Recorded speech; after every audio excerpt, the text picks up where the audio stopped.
मदीने पाक जी धरती आ,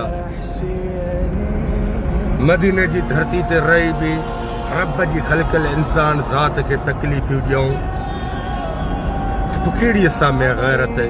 हाँ दोस्तों, ख़ासि मां उन्हनि खे पैगाम थो ॾियां जेके मदीने जी धरती ते रही करे भी टाप जा हरामीन। अल्लाह साईं तो ॿुधो, मुंहिंजी ॻाल्हि जेका हूंदी आहे न, अल्लाह जो कसम दिलनि ते थी रहण वारी हूंदी आहे। मां छा कयां? हक़ सच त तव्हांजी आॾो रखिणो आहे न। मदीने जी बलदुल अमीन आहे इन धरती ते, जेका अंदर में मुराद रखंदे उहा अल्लाह तव्हांजी पूरी कनि। बाक़ी जी कॾहिं कंहिंजे लाइ बुरो सोचींदो त अल्लाह रब्बुल अर्शिल अज़ीम मदीने जी बलदुल अमीन में तव्हांजा सुकून तबाह ऐं बर्बाद करे छॾींदो। तव्हांजे सदके तव्हांजे पोयनि जा बि सुकून तबाह ऐं बर्बाद करे छॾींदो। बहरहाल सभु ॻाल्हि हिकु ॻाल्हि, असां बि इंसान आहियूं, ख़ता के थियूं हूंदियूं, खीर जा धोतल त न आहियूं।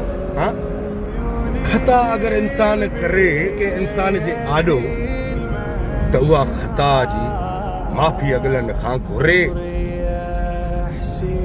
जेकॾहिं अगलनि जा एहसान बि हुजनि ऐं अगलनि सां ख़ता बि करे फिर भी वो माफ़ी न घुरे तो मां तो चवां उन जहिड़ो इब्लीस शैतान इन दुनिया में न हो।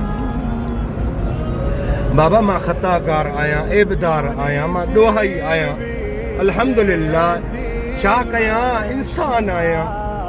ज़ाहिर के ज़रूरतूं हूंदियूं तव्हां पिरी प्यारनि भाइरनि खां वठी उहे ज़रूरतूं पंहिंजी पूरियूं कयूं हूंदियूं। हाँ, नो प्रॉब्लम।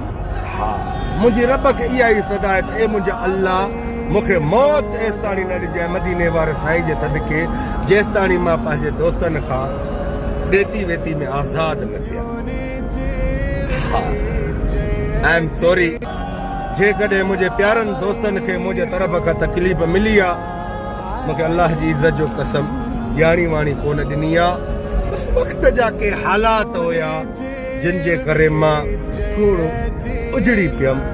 मूं में पिनण जी आदत न आहे, न त मां तव्हां ॿाहिरनि खां टिकटॉक जी लाइव में बि पिनी सघां थो, पर न, अल्लाह गैरत ॾिनी आहे।